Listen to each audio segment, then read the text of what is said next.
Olá, seja bem-vindo. Esse é o B2B Insiders, o melhor e maior podcast de B2B do Brasil. Eu me chamo Davi Costa Lima, sou cofundador do B2B Insiders e apresentador do podcast. Estou aqui com o Gabriel Barbosa, meu parceiro e também cofundador do B2B Insiders. E hoje a gente está recebendo um convidado super especial, Marcelo Pereira. A gente conheceu o Marcelo no final do ano passado no Summit, no evento da Zorro. A gente gravou um podcast lá com ele, falando um pouquinho sobre marketing e vendas. A gente fez questão de trazer ele novamente, continuar essa conversa. Para quem não conhece, o Marcelo ele é professor, consultor de vendas e professor de negociação, vendas e influência na Conquer. Marcelo, seja bem-vindo e obrigado por aceitar esse convite. Eu que agradeço, Davi. Muito obrigado. Espero contribuir para a gente falar muito de vendas e marketing juntos agora. Legal. Marcelo, primeiro, obrigado por estar aqui com a gente. A gente gostou muito da conversa, do papo que a gente teve ano passado e aí a gente está animado em ter mais essa conversa. Bom, hoje a gente vai falar de dois temas que são super importantes em vendas e marketing estando próximo de vendas em relação a eles, que são Sales Enablement, que é um pouco óbvio que o marketing esteja próximo, mas um outro que não necessariamente para algumas empresas é óbvio que o marketing esteja junto com vendas trabalhando nisso, que é o pitch de vendas, né? Então, marketing e vendas, na nossa visão, tem que trabalhar juntos nessas duas coisas, né? Em algumas empresas isso acaba sendo um pouco separado, né? Só para contextualizar um pouco para o pessoal, Sales Enablement pode ser traduzido como a preparação de vendas, né, de certa forma, mas na verdade é fornecer para a equipe de vendas todos os recursos, ferramentas, conhecimentos e informações necessárias para que vendas possa vender mais.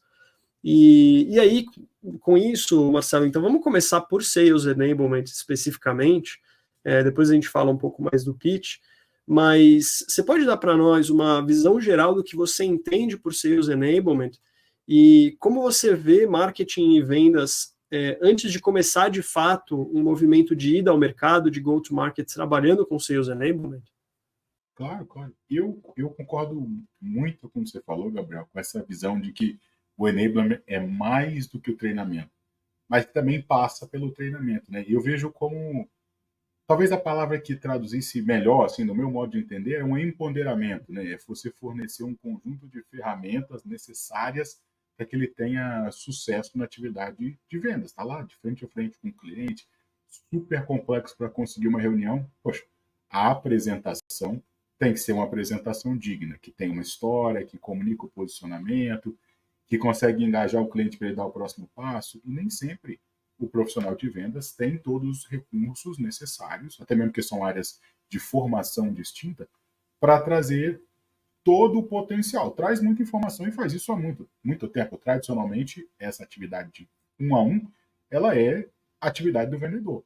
Mas se você consegue juntar uma outra área, uma outra pessoa que consiga fornecer mais informações, cases, treinamento de fato, treinamento de pitch, treinamento do que é o posicionamento, como é o diferencial da empresa, proposta de valor, tudo que ele puder treinar, fornecer informação, mas também fornecer material, eu entendo que é enablement e que é fundamental para o vendedor ter mais performance, e a empresa de maneira geral, né?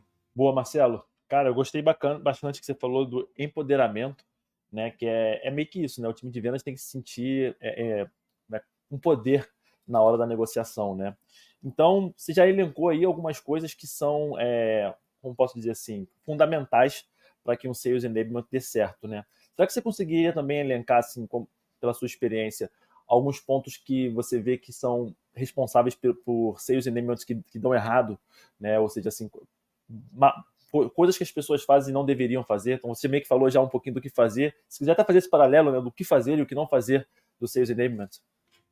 A gente vai falar várias vezes sobre marketing e vendas, e aí eu tenho uma visão que eu já vou começar a externar ela aqui agora, mas que a gente vai continuar falando, é que se essa atividade de treinamento e empoderamento ela fica muito concentrada numa área ou muito concentrada na outra, eu já vejo com uma chance maior de dar errado. Eu acho que a colaboração dessas duas áreas ela é fundamental em todas as coisas que a gente vai falar, e no enablement, né, no treinamento, no empoderamento, na preparação também. Porque tem conceitos que são nativos do marketing e que, se o vendedor souber, você falou antes de ir para o mercado, por exemplo, Se um vendedor, no processo de onboarding, tiver mais clareza de informações que são coletadas através de pesquisas de marketing, se ele tem uma persona mais detalhada ou um público, um perfil do cliente ideal detalhado, que às vezes nem o gestor comercial não está tão atento, mas que, em algumas operações, o marketing sabe quem ele vai falar do outro lado. Então, se essa informação já chega pronta para a venda e, no primeiro momento, chega pronta para ele trabalhar. Mas se ele chega no mercado e encontra alguma coisa diferente, se ele começa a fechar negócio e vê, poxa, mas não é bem esse o cliente, pô, não é essa a dor exata que a gente está encontrando lá fora, e não é assim que o cliente está usando a nossa ferramenta, se for no caso SaaS, né, ou qualquer outra forma, não é isso que a gente está encontrando, devolver essa bola para que esse processo seja retroalimentado. Então, quando não tem comunicação, não tem retroalimentação, eu já vejo como grande chance para dar errado. Assim, né? E aí, claro, o contrário, quanto mais troca, mais comunicação, mais sinergia tem entre as duas partes, o vendedor encontra o mercado, traz, marketing atualiza, faz pesquisa, devolve, e tem essas agendas compartilhadas, eu vejo com um potencial maior de resultado. Outra coisa, então primeiro é essa troca, né? Acompanhamento, ajustes, esse fluxo contínuo de troca entre as áreas, né? De vendas e marketing ali, para construir o que é preciso. Baseado na experiência, talvez, dos vendedores que têm mais resultado, você consiga replicar isso para as pessoas que estão entrando no negócio. Porque nem todo mundo de vendas vai ter o mesmo nível de senioridade, tem gente que está chegando agora. Quanto mais rápido se acelerar essa posição, melhor o resultado do negócio. E aí outra coisa também que eu gosto de destacar é o quão personalizado esse material é. Falando material, estou dizendo de treinamento, apresentação, pitch, porque senão, se ele não for personalizado, e aí personalizado estou falando, personalizado para quem vai falar, a pessoa ter liberdade para ajustar algumas coisas na apresentação, ou fazer o pitch de uma forma que fique mais confortável para ela, ou ajustar até para o cliente, porque a gente tem uma plataforma, digamos assim, treinamento padrão. Eu sei fazer de um jeito, o outro vai vir com uma outra experiência. Quanto mais eu conseguir personalizar isso, mais natural fica. Aí eu acho que isso também isso ajuda muito para quem está na linha de frente vendendo e acaba dando mais flexibilidade. O cliente sente isso como uma coisa de mais valor, sabe? Legal. Eu acho que isso você falou isso, aí eu vou mudar a pergunta porque essa última coisa me chama mais atenção. Que eu sinto isso muito em apresentação, assim, né? Quando eu tenho uma pessoa que faz uma apresentação para você fazer, às vezes não é a forma como você seguiria aquela linha de raciocínio, não fica tão necessariamente óbvio putz, assim, já eu e o Davi, por exemplo, quando a gente faz a apresentação, cada um tem um jeito diferente de fazer a apresentação, né? Então, isso soa mais natural quando você faz de certa forma do seu jeito.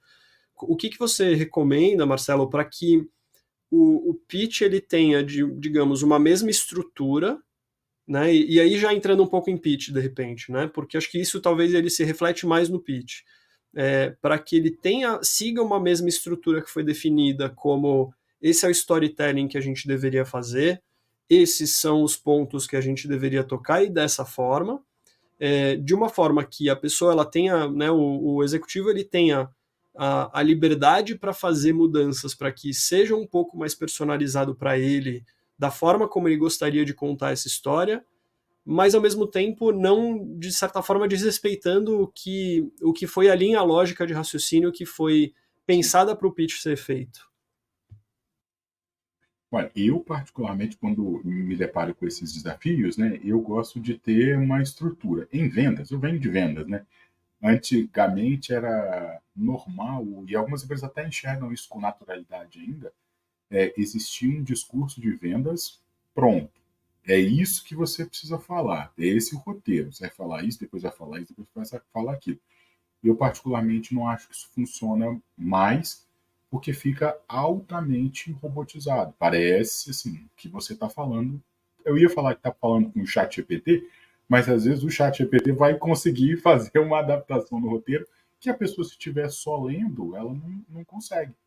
Então, assim, uma evolução disso, talvez, e aí que eu gosto mais, é uma estrutura. Olha, você tem que tocar nesse ponto primeiro.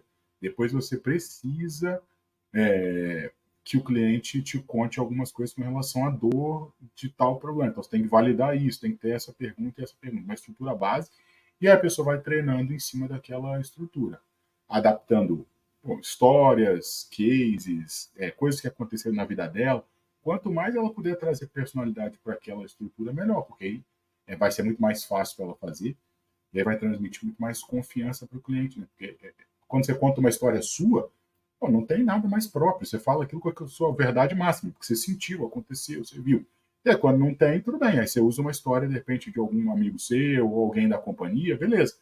Mas quanto mais você puder trazer coisas suas ali para aquela estrutura, né? Uma estrutura base ali, eu acho que fica mais natural. E aí essa naturalidade transmite confiança, né? Meu ponto maior acho que é esse.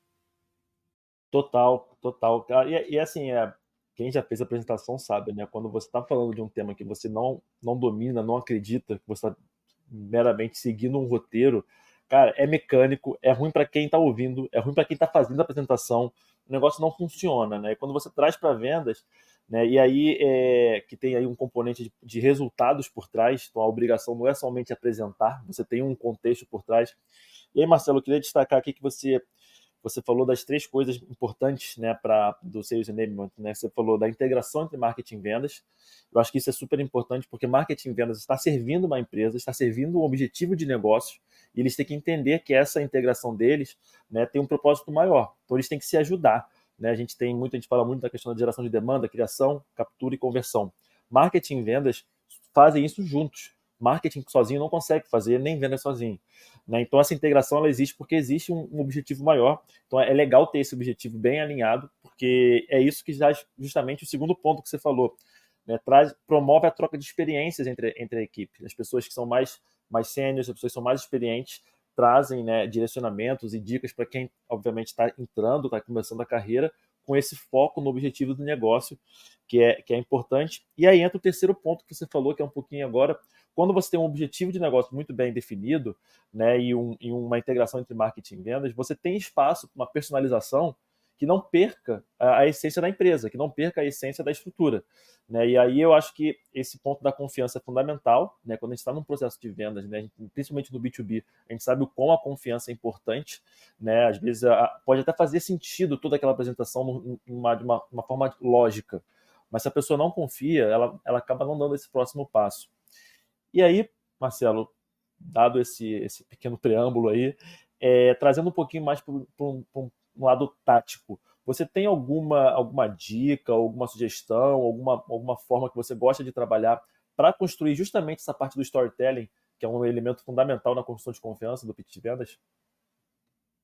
Olha, assim, a história, né, essa pergunta é muito boa, eu estou aqui pensando nela, porque quando você me fez, eu fiquei pensando assim, estrutura de história, não. E aí, isso é responder o não, assim, não tenho a estrutura pronta. Tem alguns pontos que eu gosto de destacar, mas talvez se na minha companhia, né, na operação que eu toco, tivesse um suporte de marketing para desenvolver isso, talvez o meu próprio pitch de vendas poderia ser mais estruturado como uma história. Tem alguns pontos que eu gosto, não é uma estrutura clara, mas alguns pontos que eu gosto de destacar, né? Primeiro que eu gosto de destacar é o cenário que a pessoa está passando, as coisas que estão acontecendo, né? Se fosse numa história, seria assim, o personagem vive no mundo comum, as coisas estão assim. E de repente ele se depara com um desafio. E aí eu gosto nesse desafio de expressar qual que é o problema que a pessoa está passando. Às vezes ele não sabe. E aí quando ele está falando de personalização, às vezes o cliente precisa ser ensinado que ele tem um problema e ele não sabe. E aí, mais uma vez, a colaboração com o marketing é fundamental. Se o vendedor, na ponta, tiver que ensinar todos os clientes sobre o problema para depois vender a solução, vai converter absolutamente nada, ou muito pouco, né? Que vai passar muito parte do tempo do trabalho dele fazendo uma coisa que não necessariamente é chutar para o gol, né? Se fosse no futebol. Depois que tem mais clareza do problema, aí a apresentação da solução. E aí, depois da solução, outros casos de sucesso, coisas desse tipo. Então, eu gosto de seguir esses 4 passos aí, né? Primeiro, como é que era, depois o grande problema, digamos assim, como é que o plano, né? Como é que essas pessoas resolveram esse problema, e aí o plano, com absoluta certeza, tem a solução que eu estou vendendo como uma opção, e no final, como é que essas pessoas ficaram depois depois de passar por essa jornada, né? E você trouxe a história, isso é tão legal, porque a história permite que o cliente passe pela essa jornada, que é super dolorosa quando você de fato toma a decisão, né? Mas de maneira muito simples, muito fácil, ele sente algumas das emoções ali de forma muito natural. Isso facilita a tomada de decisão muito. E eu acho que um ponto importante aqui, principalmente no pitch, é que acho que não existe. Não sei, pode ser que tenha algumas coisas que sejam simplesmente erradas, mas eu ia dizer que não existe certo e errado. Acho que existe o que funciona melhor para a sua operação, para o time de marketing e vendas que estão trabalhando na nossa operação. Claro que existem boas práticas e práticas não tão boas, mas eu acho que o importante é adaptar para algo que funcione para a organização, né? E aí, indo mais para a linha do pitch, Marcelo, a gente teve um papo sobre pitch de vendas que ele não foi 100% sobre pitch de vendas, mas uma parte importante dele foi sobre pitch de vendas com a April Dunford, né? Ela é bem mais conhecida no mundo do marketing, não tão em vendas, porque ela é uma pessoa de marketing, né? Ela trabalhou muito tempo na IBM, trabalhou em empresas grandes de tecnologia de fora, e ela escreveu há talvez uns 3 anos atrás, vou chutar aqui o tempo, um livro sobre posicionamento. E aí, de posicionamento, ela depois escreveu um livro sobre pitch de vendas, né? E pode parecer estranho, sendo um profissional de marketing, escolher como um segundo livro um livro sobre pitch de vendas. E isso vai muito de encontro com uma coisa que a gente já fala no B2B Insider já faz algum tempo, que o pitch de vendas começa em marketing. Muito por conta do fato de que se você cria um posicionamento, esse posicionamento ele precisa fazer parte do pitch de vendas, ou do contrário, nem faria sentido você fazer um posicionamento, né? Porque vendas é uma parte bastante importante da comunicação desse posicionamento, né? E por isso que essa frase para nós faz muito sentido. O que você acha dessa afirmação? E se você percebe pelas operações que você analisa como consultor, alunos que você dá aula, se você percebe onde começa o nascimento do pitch, se ele começa em marketing ou se ele acaba sendo feito e começando por vendas. Genial a história, e eu acho que os dois livros fazem total sentido, juntos e separados, porque do modo como eu entendo, aí depois eu quero até devolver um pouco a pergunta para entender na visão de vocês o que é o posicionamento, mas eu entendo que é uma escolha. E a partir do momento que a empresa faz aquela escolha, todos os pontos de contato eles devem comunicar, para ter sinergia, a mesma mensagem. O que acontece, e aí eu constato em muitos lugares, primeiro que escolher para um empreendedor ou para uma empresa já um pouco maior, às vezes é um desafio, porque quando você escolhe uma coisa, necessariamente você vai renunciar a várias outras. E aí esse já é uma coisa delicada. Aí a comunicação desse posicionamento, às vezes ela se expressa bem em peças de design, até um pouco em marketing, mas quando chega em vendas está falando outra linguagem que não tem muita relação, e aí isso gera uma dissonância, né? Mas para quem não está acostumado com o termo, gera uma distorção. O cliente está vendo uma comunicação aqui, o cara vem e oferece outra completamente diferente. Peraí, não estou entendendo. Com certeza isso atrapalha a performance do time de vendas, não tem a menor dúvida. Mas aí você falou, onde nasce o pitch e tal. Eu sou da filosofia que, sabe, que pai é quem cria. Você já ouviu essa frase? Então, independente se nasceu mais o marketing, no posicionamento ou em vendas, a gente tem que criar ele está aí, a gente tem que criar. E quanto melhor ele ficar alinhado com os objetivos da empresa, o posicionamento é uma forma de expressar, né, talvez de definir esses objetivos estratégicos aí, melhor ele vai ser criado, melhor ele vai ser lapidado, desenvolvido, e todo mundo vai falar a mesma linguagem, né? Maravilha, maravilha.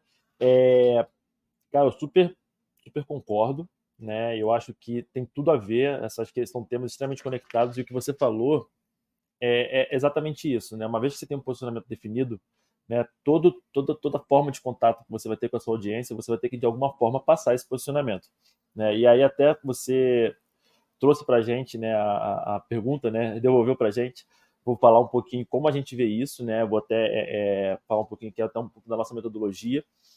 Mas antes, só um detalhe, que a April falou no livro dela, no Sales Pitch, que é muito bacana, que é um dos objetivos de contar uma história durante o pitch de vendas é você chegar em algumas conclusões tão óbvias que o cliente vira e fala assim, é verdade, é verdade. É quase como se fosse assim, cara, aí aconteceu isso, aí depois disso teve que acontecer isso, né?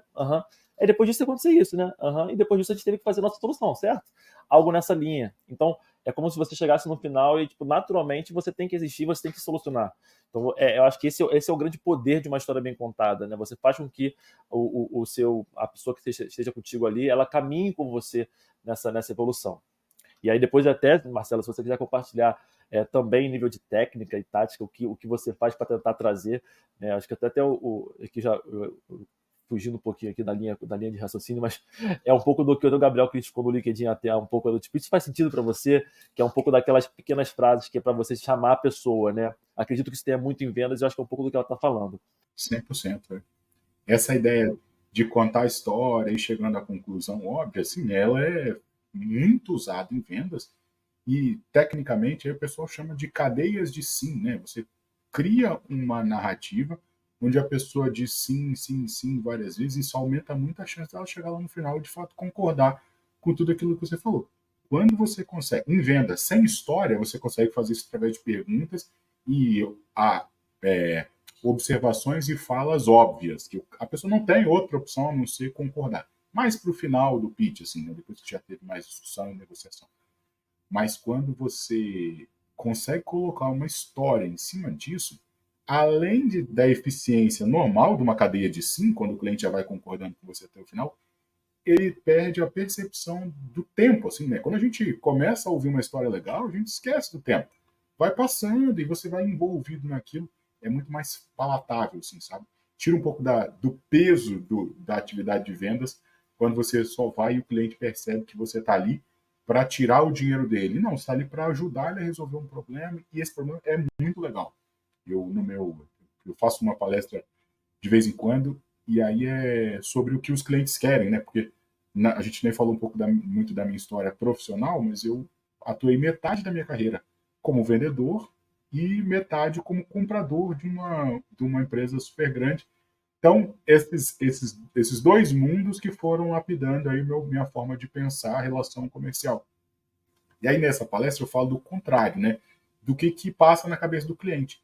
Pô, se a história for boa, resolve o problema e for engajante, for legal, for emocionalmente, cara, é muito mais fácil e é muito mais prazeroso ele fechar o negócio e, sobretudo, ter expectativa positiva, né, com aquele vendedor, com aquela empresa, que isso também é uma outra coisa que a gente pode depois aprofundar, senão vai muito longe a minha resposta, mas essa expectativa que o vendedor e a empresa conseguem criar, que é construída, cara, faz muita diferença para gerar negócio, mas muita.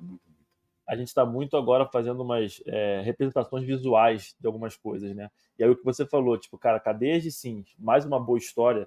Cara, eu imaginei isso como uma representação visual, tipo assim, é impactante, entendeu? Como treinamento, como um sales enablement, né? Tipo assim, cara, qual o objetivo, né? Tipo, contar uma história aliada a uma cadeia de sims. Aí fica aí pra gente aí pensar, e quem estiver ouvindo também, trabalhar em cima disso, porque, cara, poderosa essa fala aí, Marcelão.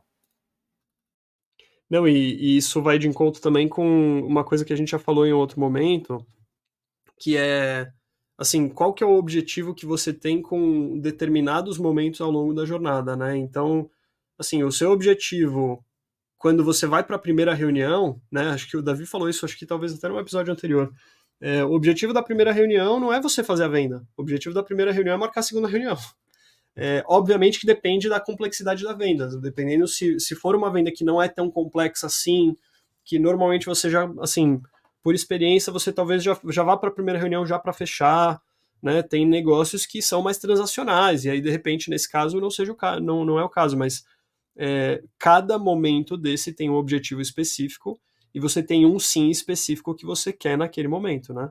Sim, eu adoro essa ideia.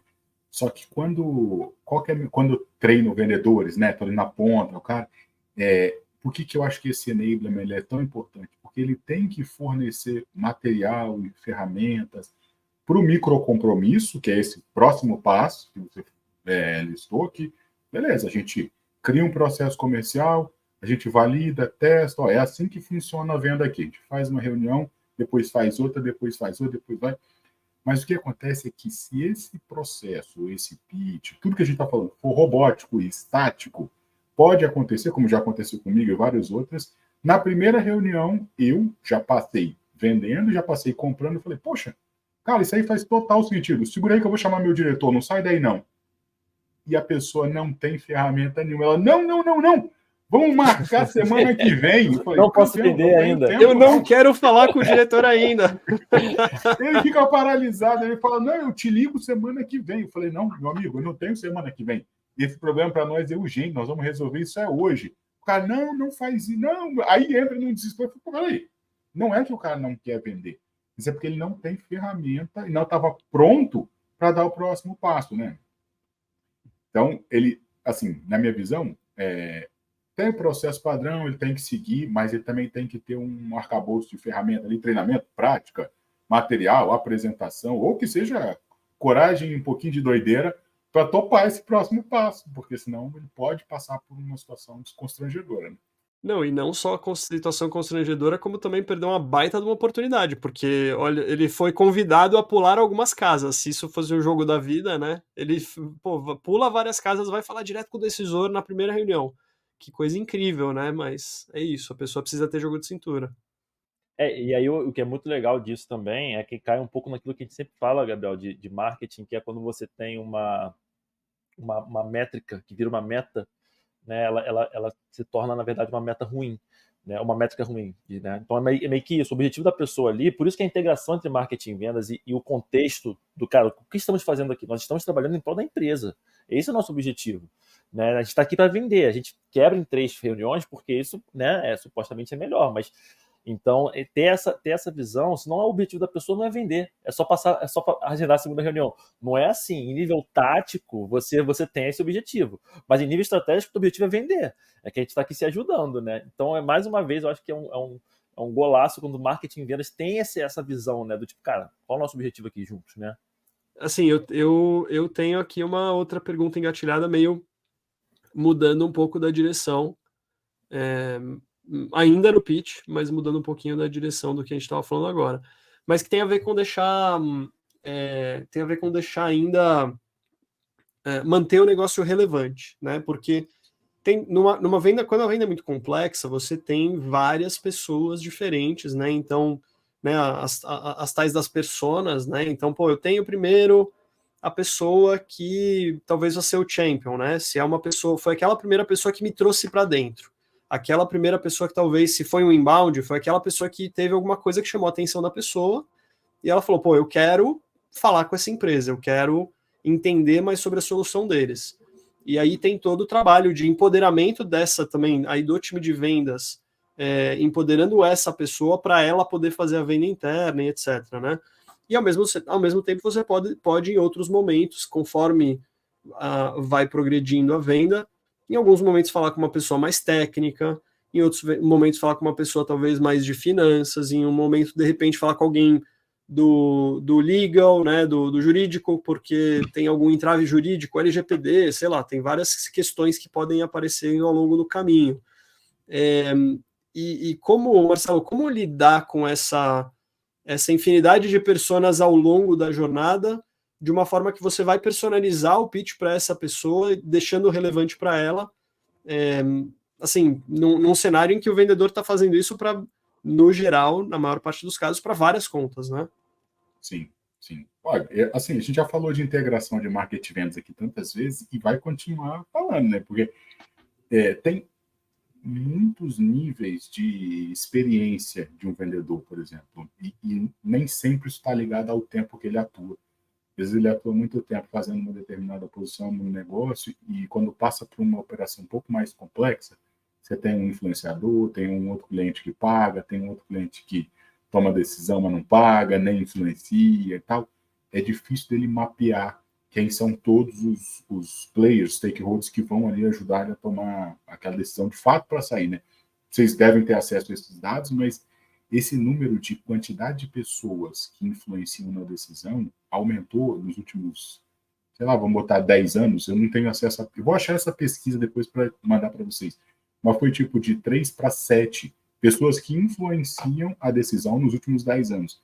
Então, se já era difícil antes mapear quem escolhia, quem abria a porta e quem pagava, imagina que agora tem um outro que também só dá um conselho, tem aquele que senta lá na sala, que você nunca vai ver, mas que ele fala, mas o meu amigo faz diferente, ou que tem uma empresa do que eu já fiz trabalho numa outra oportunidade. Então vai ficando cada vez mais difícil. Se parte do enablement, por exemplo, é as pessoas que você provavelmente vai encontrar, ou se não encontrou, tem que perguntar se elas vão fazer parte, ele já chega mais preparado. Quem é que toma a decisão do financeiro, por exemplo? Ou quem que aprova essa compra? Da última vez, eu gosto muito de sugerir aos vendedores que façam a pergunta que eu vou falar agora, né? Da última vez que vocês fizeram uma compra parecida com essa, como é que foi o processo? Me conta um pouco como é que foi. Porque aí mesmo esse cara, que às vezes ele está como um guardião ali, que não quer falar que ele não tem autoridade para assinar o cheque ou para aprovar a compra, para não perder a questão do ego, isso ainda tem muito nas empresas. Se você perguntar para ele, é você que aprova? É com você que eu tenho que falar? Ele vai dizer que sim, naturalmente, sou eu que falo. Pode falar comigo. Talvez ele nem fale que aprova, mas pode falar comigo, com certeza ele vai falar. Quando ele conta uma história, aí ele revela mais detalhes de quem estava envolvido, de quem participou. E essa pergunta tem que estar lá no playbook, lá no treinamento do vendedor que chegou agora, ou até mesmo de quem é mais experiente, mas que agora vai passar a atender contas que tem uma tendência de ter mais tomadores de decisão. Porque senão passa batido.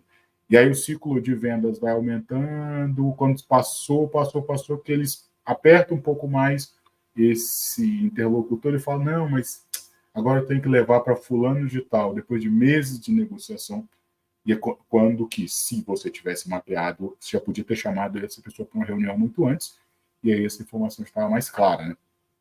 Então, acho que as perguntas certas têm que estar lá, e quem são as pessoas que ele tem que provocar para encontrar, pelo menos teoricamente, né, baseado na retrospectiva, pode ter uma coisa nova, mas baseado no histórico, quem são as pessoas que tem que buscar, tem que estar lá registrado, já tem que ser parte do treinamento desse time, e provavelmente vai vir mapeado ou de um time de vendas, um vendedor com muita experiência, que nunca vai registrar isso, ou de uma área de enablement, ou do time de marketing mais ligado em vendas e quem que ele precisa falar, quem são as pessoas. E aí, quando vem de marketing, provavelmente vai vir com dores e desejos, que isso é normal numa pessoa, você ter ali o que o cara sofre, ou qual é o desejo dele, quais são os pain reliefs, os remedinhos que a gente pode entregar, como é que a solução casa. Quando tem esse trabalho, ele chega muito mais pronto, né? Muito mais fácil de achar a resposta. Cara, bem legal. Eu acho, como venho de marketing, né, eu acho vendas um pouco fascinante, porque, cara, é uma habilidade, assim, é um skill humano, né? Tipo, você, por meio de algumas perguntas, você começa a tirar as informações e é genial, porque é meio que isso, né? Você sabe que se você chegar a fazer uma pergunta que envolve o ego da pessoa, você vai acabar distorcendo um pouco a resposta que você quer ter. Então você tem que preparar a pergunta para driblar um pouquinho isso, cara. Eu acho sensacional. Eu já, obviamente, já do lado de comprador, né, já participei de alguns processos de venda e consigo perceber quando o cara é bom vendedor, porque, cara, o cara te leva, ele te conduz, assim, o negócio cara, realmente é. Mas, entretanto, todavia, né, batendo novamente na tecla, tem que ter a integração entre marketing e vendas. E esse exemplo que você trouxe é muito bom, porque não somente para aquela negociação específica, é justamente esse tipo de informação que vai retroalimentar o processo e vai dar subsídios para toda a integração, né? Vai que por meio dessa pergunta o vendedor descobre, né, algum trâmite que até então não estava mapeado. Isso pode, inclusive, ajudar o marketing a preparar um pouco mais os materiais e todos os vendedores. Partindo disso, Marcelo, qual que você acha, né, sendo bem direto, assim, integração entre marketing e vendas, quais são os maiores desafios que você vê hoje nas operações quando o assunto é marketing e vendas, integração entre ambos os departamentos? Uau, essa pergunta é de $1 milhão.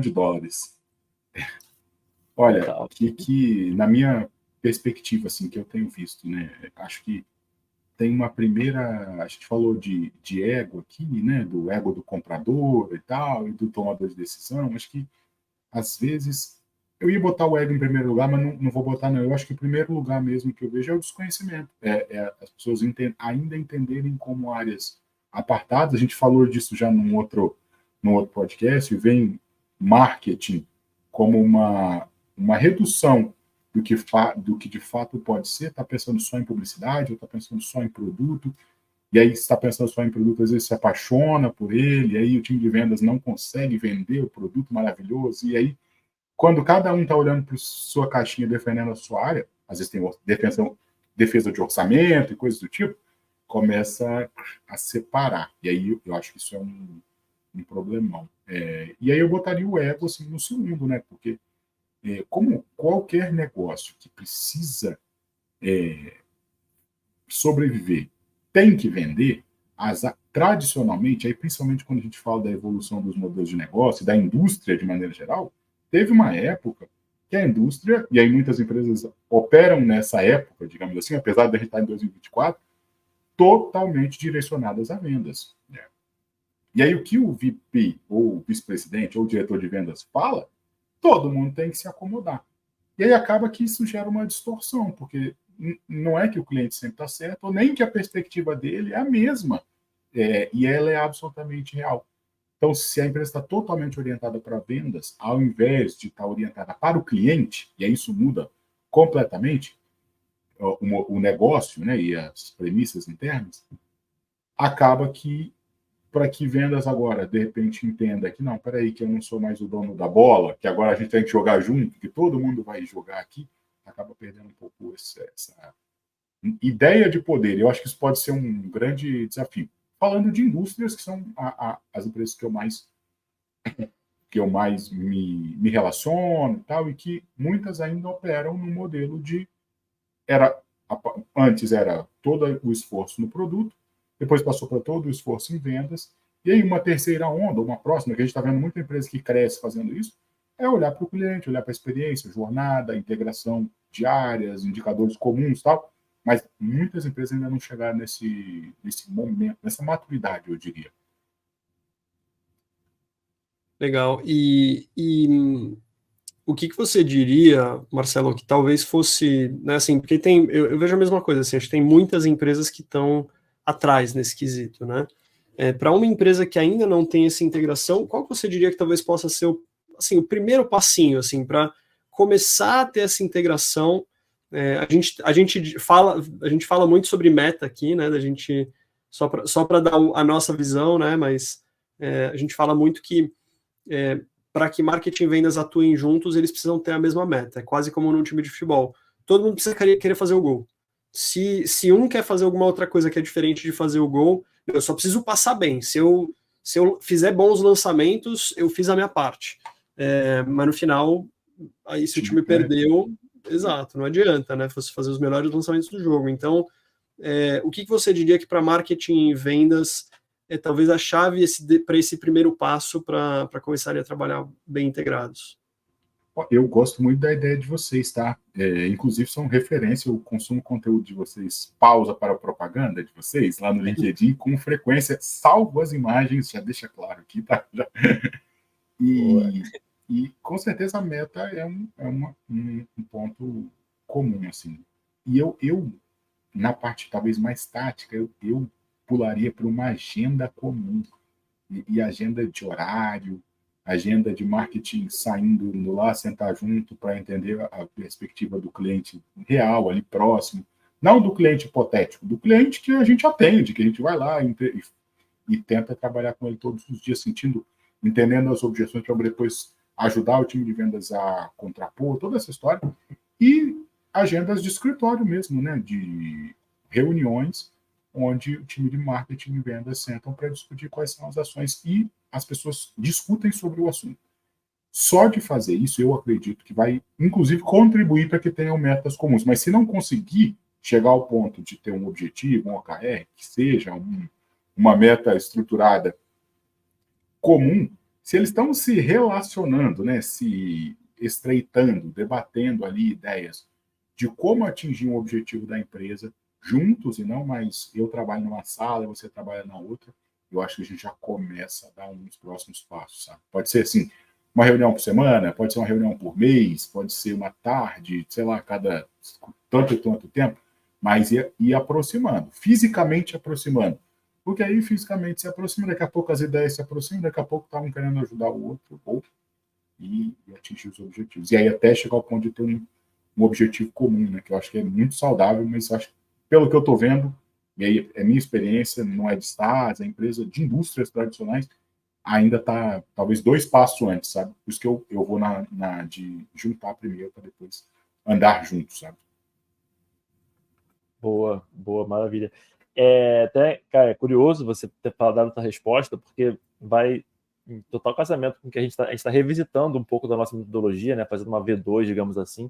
Então a gente adicionou 2 coisas que não tinha na primeira versão, que é justamente metas, um momento exato para definição de metas, que é como se fosse de fato um alinhamento entre, né, marketing, vendas e as lideranças do negócio sobre o que a gente espera, né, desse período de tempo enquanto empresa. E o outro é justamente um espaço dedicado para a rotina entre marketing e vendas.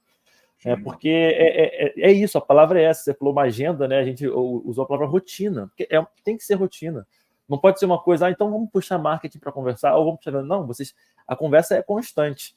E aí agora já entra aqui numa pergunta minha mesmo, né?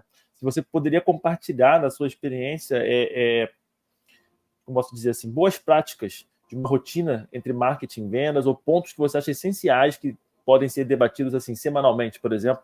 Eu acho até que o Gabriel pode contribuir bastante com essa conversa, porque ele já tem uma operação bastante evoluída nesse ponto, e eu acho que, cara, é um dos segredos, sabe?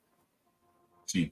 Olha, o que eu colocaria, assim, né? Pensando vou dizer, não é bem uma jornada, mas pensando no caminho que um cliente faz até não te conheço, até comprei de você e depois, possivelmente, dando tudo certo, te defendo, te recomendo de alguma forma. Eu acho que as principais objeções que o vendedor escuta todos os dias, e aí ele escuta em primeira mão, e essa informação, quanto mais rápido ela chega no marketing, mais rápido se for software, né, mais rápido as novas funcionalidades do produto vão sair mais ajustadas porque o cliente de fato está encontrando dificuldade no uso. Então, acho que essa objeções é um ponto comum. O segundo é se de fato o cliente que a gente está mirando, as dores e desejos que a gente acha que ele sente, se ele sente mesmo, e se o vendedor está conseguindo extrair isso dele, que aí já começa uma troca, né? Pô, a gente fez isso na pesquisa, a gente encontrou isso, a gente está falando, esse conteúdo tem sinergia, por que você não está apresentando isso para o cliente? Ou quando você faz a apresentação, por que você pula essa parte? Isso falando de marketing e vendas junto, né? A rotina de vendas, vendedor com gestor, aí tem ouvir ligação, tem uma série de outras coisas que não vem ao caso com o marketing. Eu destacaria, acho que esses pontos. Primeiro, as objeções que eles escutam todos os dias, como é que isso pode ser sanado, que informação que a gente já tem, como é que a gente contrapõe, como é que a gente acorda e tal. E o vendedor tem o modo dele de tratar a objeção. Mas se tiver um material rico, se tiver alguma coisa que ajuda, facilita muito a vida dele. E outra é sobre as pessoas mesmo que ele está encontrando ao longo do caminho para revalidar e talvez aprofundar mais a persona, talvez se o perfil do cliente ideal, se é esse mesmo, se as perguntas que ele está fazendo estão certo e tal. Acho que essa troca é fundamental. Eu botaria esses 2 pontos. O que você acha? Não, eu gosto muito deles. Eu acho que isso das objeções é essencial. Eu não acho que isso acontece em muitas operações, não. Eu acho que deve ser, eu diria que talvez seja exceção. Marketing receber isso quase que, eu não vou dizer tempo real, mas assim, pelo menos uma vez por semana. Porque vendas deve ter aí, sei lá, depende da operação e etc. Mas assim, um executivo talvez ele tenha de 10 a 20 reuniões na semana,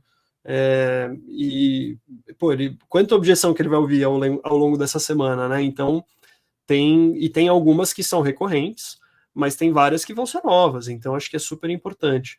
Mas um ponto que eu traria, que acho que e aí é uma via de mão dupla, né? Acho que isso de vendas trazer para marketing e aí com isso alinhando melhor o discurso, o posicionamento, né? Assim, às vezes até revisitando alguns pontos do posicionamento, a objeção, a melhor objeção é aquela que você mata antes dela nascer, né? Então, o que você também ajusta no pitch com base nessas objeções e como que marketing vai tornar isso acionável, né? Como que marketing vai pegar essas objeções e o que eu faço com elas, né?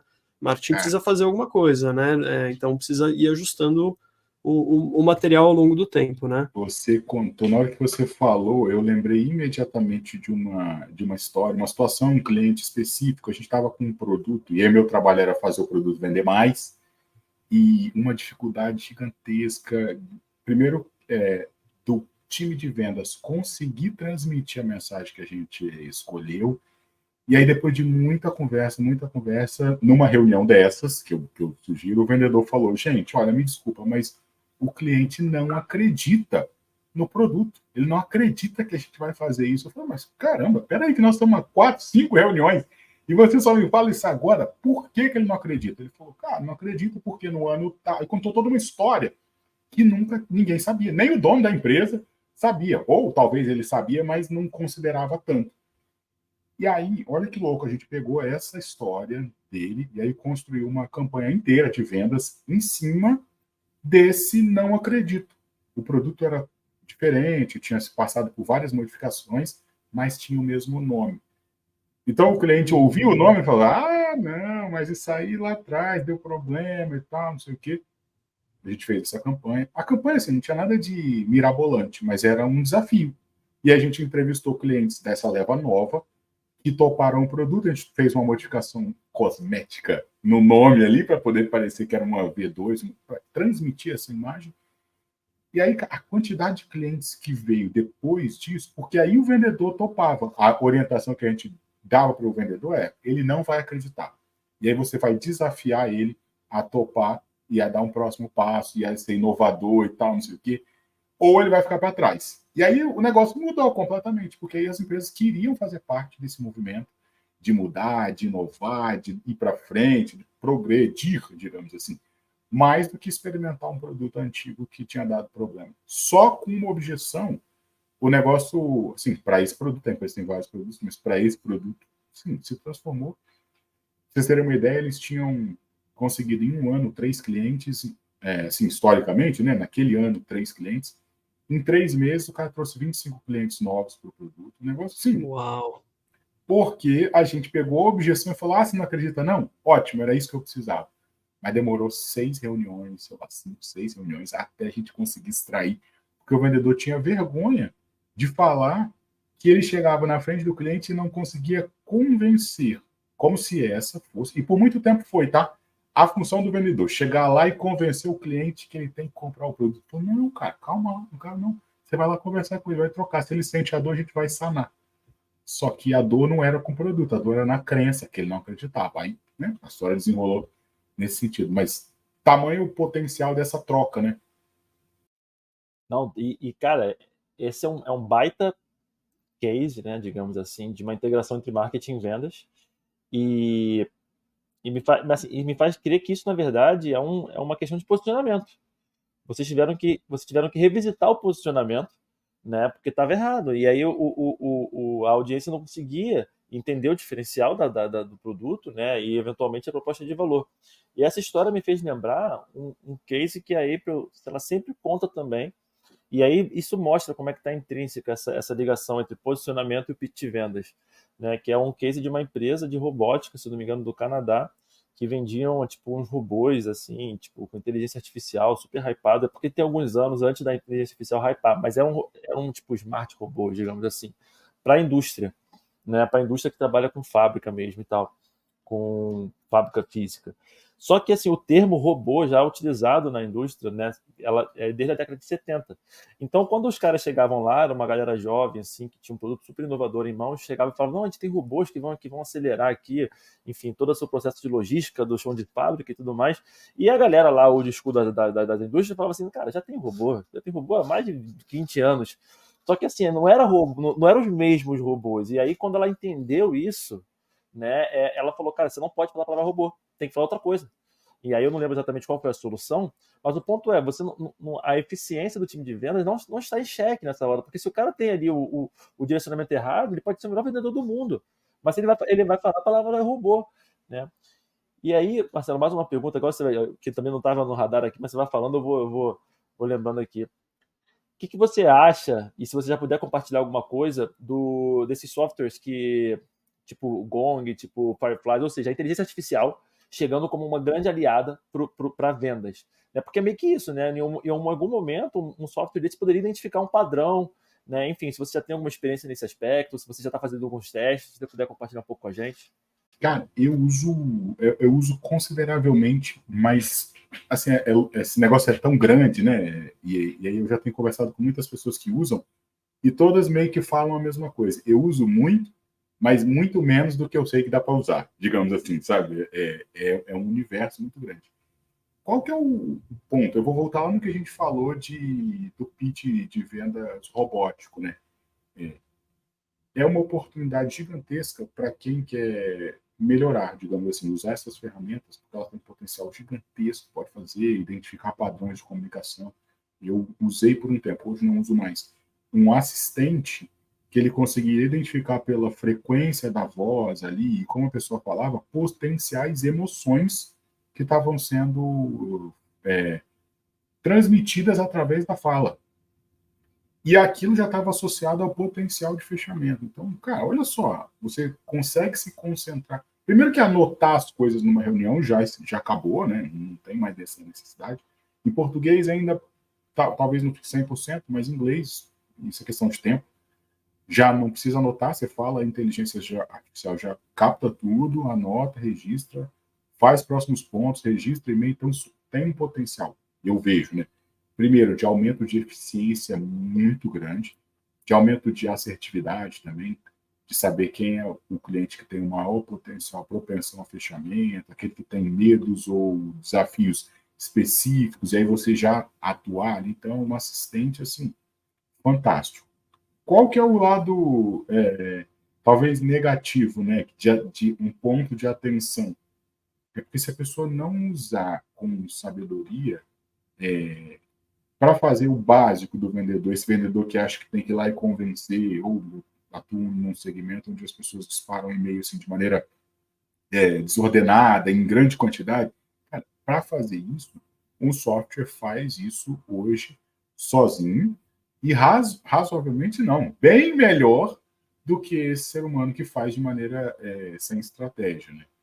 Então, um baita potencial, mas que vai estilingar assim, as pessoas que começarem a usar de uma forma que talvez daqui a pouco vai ficar muito mais evidente a distância entre o profissional que está constantemente se atualizando e o que não está. Se já está diferente, nossa senhora, daqui a 1 ano, 2, vai ser assim, brutal a diferença. E outro ponto, que eu particularmente eu sou aficionado, assim, uso bastante, vai fazer um curso agora, vai começar agora, um curso das diversas utilizações de IA, mas eu tenho também minhas restrições, né? Uma delas é a dificuldade. A gente falou um pouquinho sobre confiança, eu gosto muito desse tema, estudo e tudo. Acho que a confiança ela é um ativo do vendedor, das empresas, né? Que pode ser traduzido em marca, sei lá, qualquer outro nome. Mas é um ativo principalmente do ser humano no processo de tomada de decisão. A gente escolhe as coisas muito baseado na confiança. E a inteligência artificial, ela pode ser usada para diminuir a percepção que o ser humano tem do que é real e do que não é, do que ele pode confiar e que não pode. Isso pode gerar um distanciamento. Por exemplo, você pode receber uma ligação de uma pessoa com a voz para fechar um negócio e aquela pessoa não ser necessariamente aquela que você está esperando. E aí o e-mail já meio que, ao longo do tempo, perdeu um pouco do crédito, digamos assim, né, em algumas coisas. E o telefone pode também passar pela mesma situação.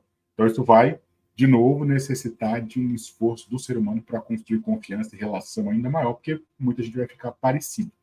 Acho que tem prós e contras aí, né, que eu gosto sempre de levantar. Mas é uma ferramenta.